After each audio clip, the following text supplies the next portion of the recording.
State and Territory Treasurers have arrived for a meeting with federal counterpart Scott Morrison in Sydney. Tax and competition reform are set to dominate today's agenda. Joining me now with more is Sky News reporter Carrington Clark. And Carrington, Mr Morrison has faced some criticism from the states ahead of this meeting.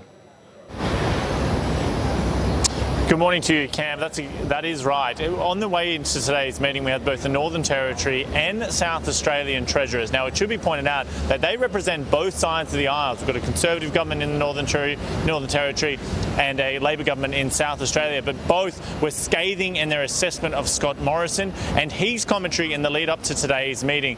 He, they say, has basically said that the states are after a cash grab and has set it up saying that he is not supportive of any taxation reform that is simply about raising more revenue for state coffers to fix their budgetary situation. But let's hear from both the Northern Territory and South Australian Treasurers what they had to say on their way in. Well, I've got to tell you, I was pretty disappointed at reading the comments of Scott Morrison in the media today.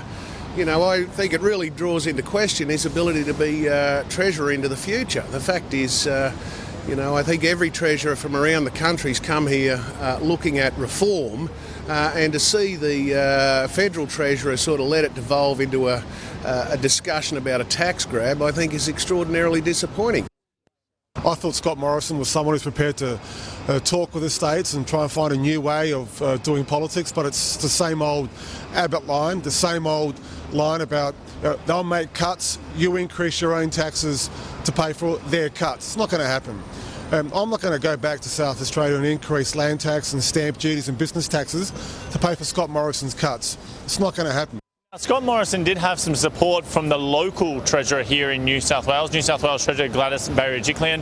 She came in today armed with a new reform that they've announced this morning, a new emergency services levy that will be placed on households, which was part of the Ken Henry taxation reform. She's come to this meeting armed with new reform, saying that her state is ready to tackle the taxation reform agenda, and she was much more optimistic that a compromise could be found between the federal and their state counterparts.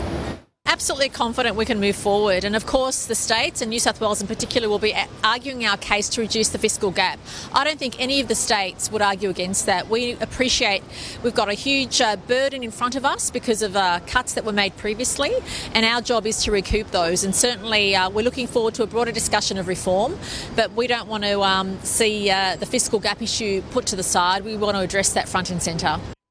Now, the background to this, Cam, was that we've had this leaked document from the Parliamentary Budgetary Office suggesting that the state governments are facing a $50 billion shortfall in their revenue to expenditure by 2030, and that this needs to be plugged by an increase in revenue in some way. Scott Morrison saying that a rise in the GST cannot be simply used to plug that black hole, and that if anything is going to occur today, it's going to involve the states looking at their tax mix and getting some more efficient taxation systems in place.